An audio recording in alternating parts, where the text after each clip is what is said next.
सुबह की चाय हो या बच्चों का नाश्ता, अब हर घूंट महंगा होने वाला है।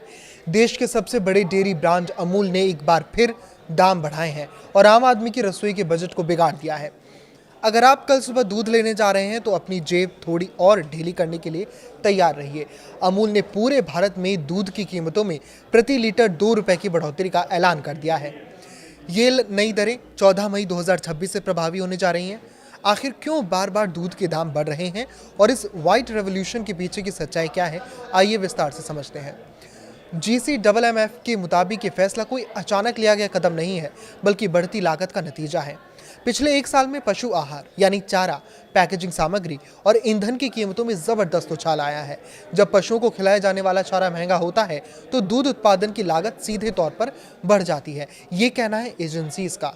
अमूल का भी कहना है कि ये बढ़ोतरी इसलिए की गई है ताकि दूध उत्पादित करने वाले किसानों को उनकी मेहनत का सही दाम मिल सके और डेयरी संचालन पर इसका प्रतिकूल असर ना पड़े। सहकारी समिति ने स्पष्ट किया है कि ये वृद्धि प्रति लीटर लगभग 2.5 से 3.5% के बीच है। गौरतलब है कि अमूल ने अपने किसान सदस्यों के लिए खरीद मूल्य में भी 30 रुपए प्रति किलोग्राम वसा की बढ़ोतरी की है, जो मई 2025 के मुकाबले 3.7% के आसपास है। यानी एक तरफ ग्राहकों की जेब कटेगी तो दूसरी तरफ किसानों को कुछ राहत देने की कोशिश की गई है। अमूल के अलग अलग वेरिएंट्स पर नई कीमतें अलग अलग होंगी। जैसे अमूल गोल्ड फुल क्रीम में आधा लीटर का पैकेट अब 35 की जगह 36 में और 1 लीटर 71 रुपए में मिलेगा। अमूल ताज़ा टोन्ड मिल्क की बात करें तो 500 ml का पैकेट 30 से बढ़कर 31 रुपए और 1 लीटर 59 रुपए में मिलेगा। अमूल गाय के दूध के 500 ml के पैकेट को अब 32 रुपए चुकाने होंगे। उसके लिए अमूल के भैंस के दूध की कीमत भी 38 से बढ़कर 39 रुपए के आसपास पहुंच गई है। बता दें कि इससे पहले 1 मई 2025 को भी दूध की कीमतों में 2 रुपए की ही बढ़ोतरी की गई थी। महज एक साल के भीतर दूसरी बार हुई इस वृद्धि ने मिडिल क्लास परिवारों की चिंता बढ़ा दी है।